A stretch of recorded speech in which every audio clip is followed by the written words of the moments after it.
2013 has come and gone, and with it we've seen some glorious political blunders. From the government shutdown to Anthony Weiner's mayoral run, we've seen gaffes, both big and, well, small. Do you think that Obamacare was the president's biggest blunder this year? Clearly, right?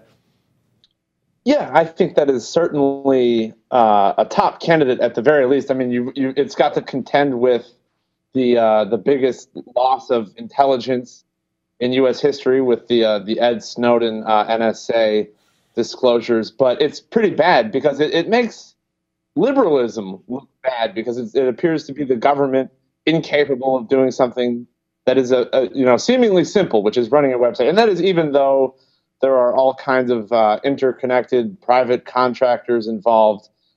Fair to say that the Obamacare website not working is one of the biggest blunders of the year. What did you make of the government shutdown? That's our number 2 fiasco of the year after Obamacare, Ted Cruz's government shutdown. I wouldn't rate that as high. I mean, for it to be a real blunder rating high on the list, there has to have been some huge error or cost. I don't really see that the shutdown. Oh, it was a massive political miscalculation for the GOP.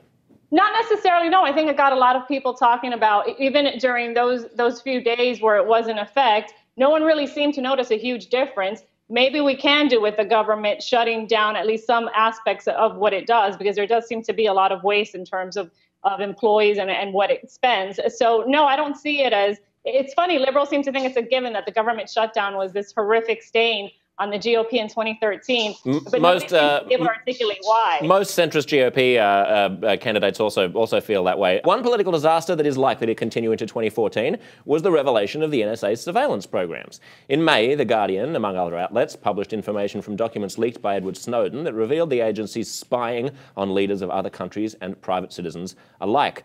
Pete, would you say this was a disaster for the government, but a win for the rest of us?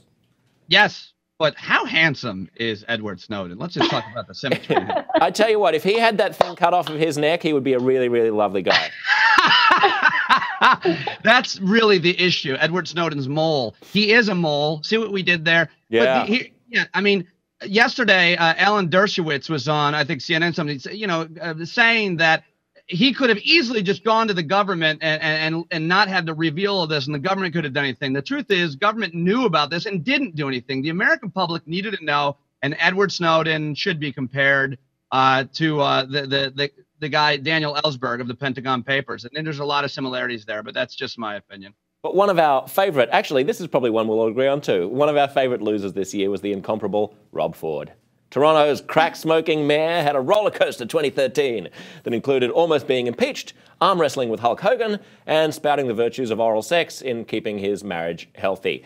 AJ, I think it's amazing. I think it's amazing that this guy is still in office, and I also love the fact that his excuse for smoking crack was, "Oh, I was on a drunken bender, so I didn't know what I was doing." I have nothing to say other than, how does somebody like this get elected? How does he stay in office?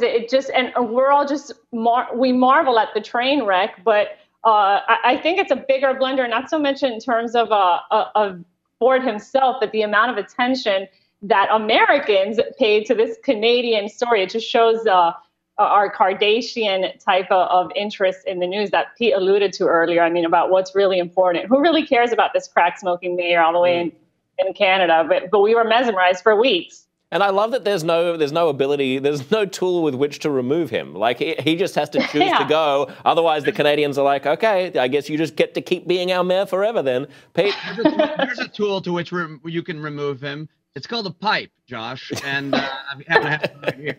I got 4 words for you. Leave Rob Ford alone. I wonder if the Canadians, maybe it's his policies that they're not upset about his policies as much. Americans care a lot more about the personal lives of our leaders in terms of sex and drugs than maybe Canadians do. They're not as much culture warriors. That's me talking out of my ass, Josh. You probably know more, what with your worldly travel.